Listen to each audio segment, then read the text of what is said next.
Yeah. I mean, it would be somebody coming in the hospital. Anyway, so then the next would be A, wedge, B. So there's two different letters. How many lines are we going to need? 2 letters. Is that 4? 4, you're right, Gracie. Good job. The 2 in. What's that? Yeah, it's 2 in. So it's 2 to the power of 2. Represents how many lines? Yes. The number of unique letters is the number of lines you need.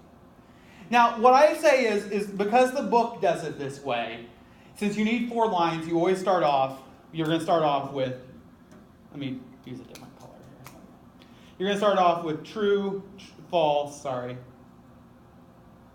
If you have to correct a T or F, make sure to be careful about that because they can look a lot alike.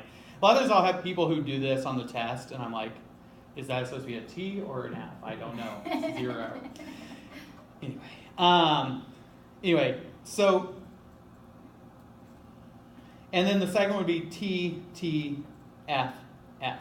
All you're trying to do is create every possibility. I mean, if you start off and called A, T, T, F, F, and then called B, T, F, T, F, you would work. Or you could start off and do F, T, F, T, or F, F, T, T. You know, however you, as long as you don't name them the same, you don't use the same convention on both, as long as you vary it, you will cover it. But it's always best, the easiest thing to do is do what the book does, and that's to start off with TF, TF, and then the next one double the T's, double the F's. Okay, we'll see this more in a minute when we get a little bit more complicated.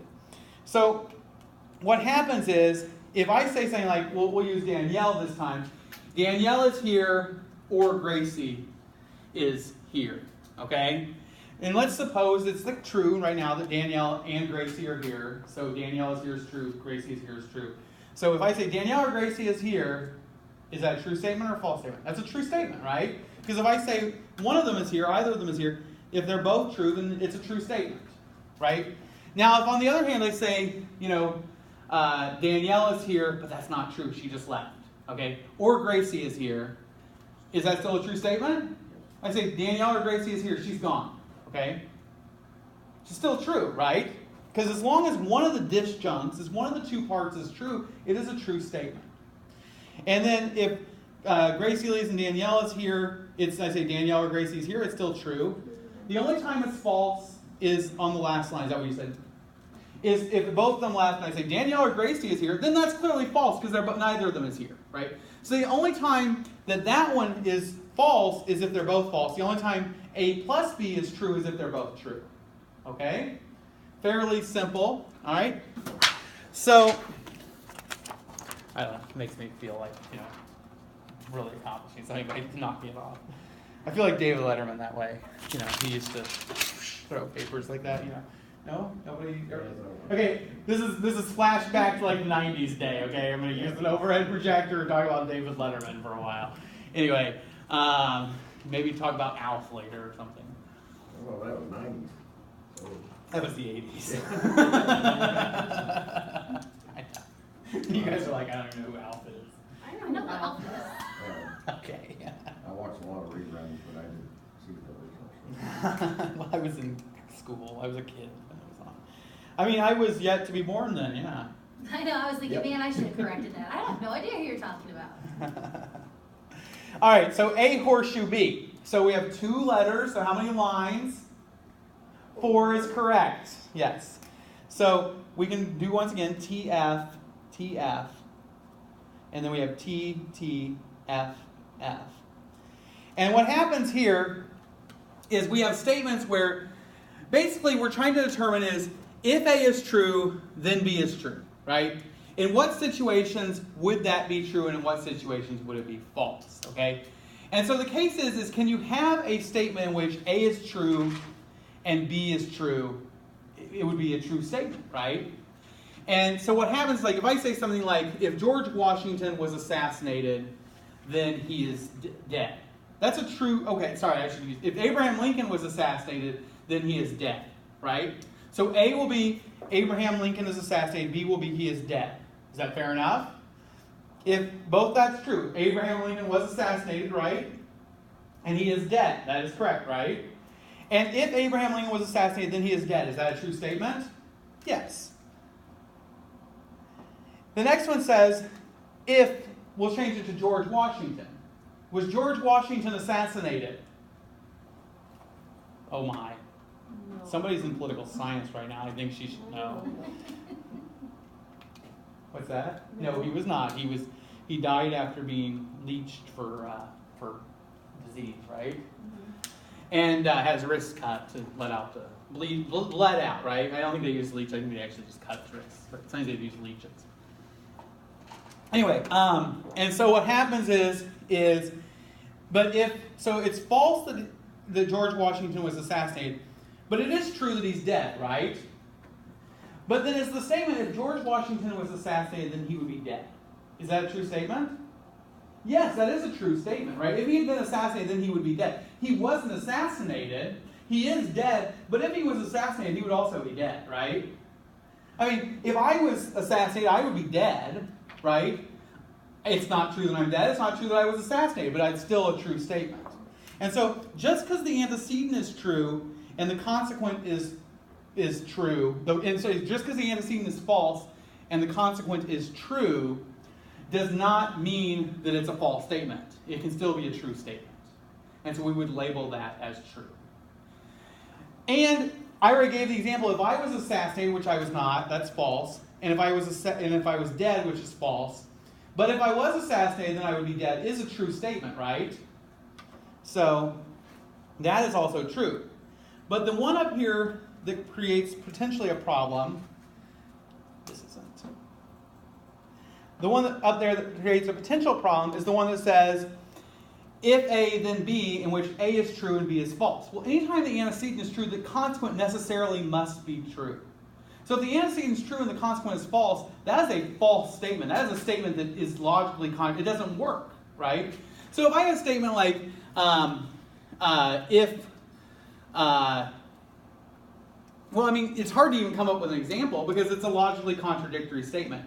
If the antecedent is true, the consequent must be true. It doesn't matter if it is true, but if the antecedent is true, the consequent must be true. So in that case, that would be a false statement. So the only time it's false is if the antecedent is true and the consequent is false. I get that one, I don't get the one above it. Oh, because what the one above it is like if George Washington was killed, then I'm sorry, if he was assassinated, what's that? Can you use an easier example? What kind of, what I mean? Well, I mean,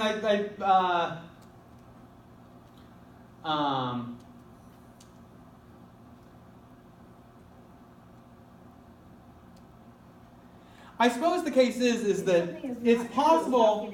It's possible. What's that? I'm sorry. Go ahead. If something is not true, how can it be true? Well, I mean, the case is there's more than one way to get the consequent to be true.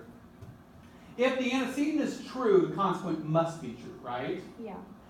But the case, so that the antecedent is true, the consequent must be true. But the consequent can be true for other reasons, right? Like, for example, if I say to you, and there's a little bit of this research shows us, I'm trying to come up with an example that is punitive about being punished or getting in trouble, because research shows that people understand those examples better. But suppose, like, somebody used an example, although most of you don't, or probably haven't been grounded by your parents in a while. I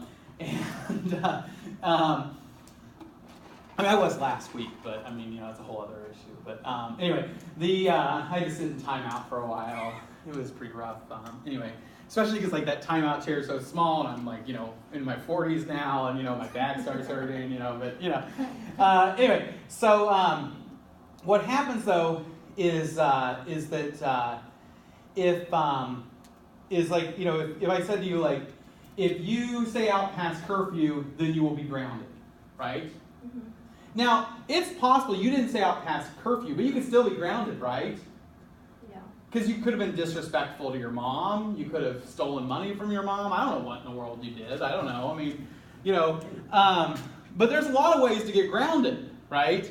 And so just because you didn't stay out past curfew doesn't mean you aren't grounded, right? And so the case there is the statement like, if you stayed out past curfew, then you will get grounded, is a true statement, right? But it may be false that you stayed out past curfew, and it's true that you're grounded in the present, but that doesn't matter, The only time it would be an issue is if you stay out past curfew and you didn't get grounded, then that would be a false statement. Does that make sense? No, it's okay, we can move Is on. this kind of maybe, okay, is this maybe kind of in comparison to what we just covered in ethics, where it was like the good justice, almost of like something good happened and then, or something, I'm trying to think of how to put this. Well, moral good luck, moral bad luck. Yeah, that kind of like along those lines. I mean, I suppose the idea that like if the consequences don't match the behavior beforehand, then it does seem to strike that there is some sort of falsity in that connection, which is exactly what that's That talking about. reminds me of something we did in economy. Can't quite remember.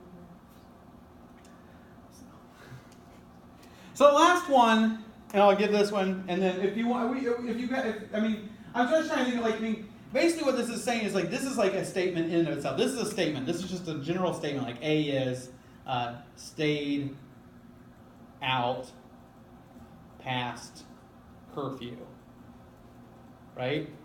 And B is grounded. Okay? And so what's happening here is there are cases where you can stay out past curfew, and anytime you do that, you're going to be grounded. Anytime you stay out past curfew, then you will be grounded, right? But it's possible that you cannot stay out past curfew and not be grounded. It's also possible you could not stay out past curfew and be grounded. That the truth or falsity of those statements does not make that statement true or false. It's just like and it's kind of one of these fun things like it's like if the moon's made of green cheese, then I'll be president of the world, right?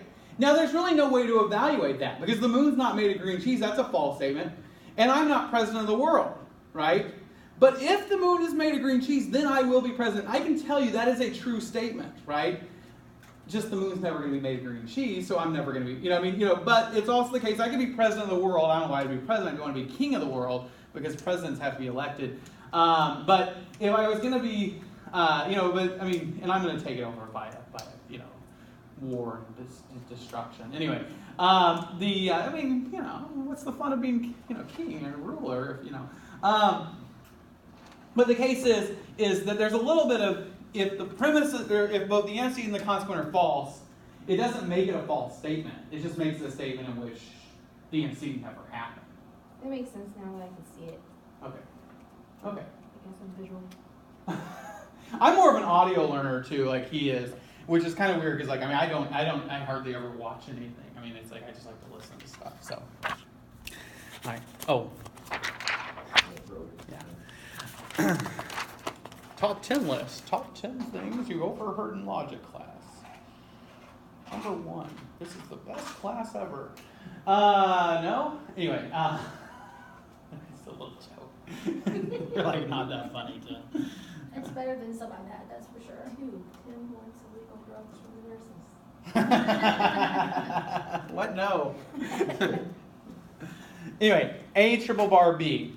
So triple bar is basically making a statement of if A, then B, and if B, then A. It's basically making this entire statement. It's just condensing that down to one little thing. It's saying if A, then B, and if B, then A. Right? So what happens here is we can put in our truth values for this, which are TF, TF, TT, F, F.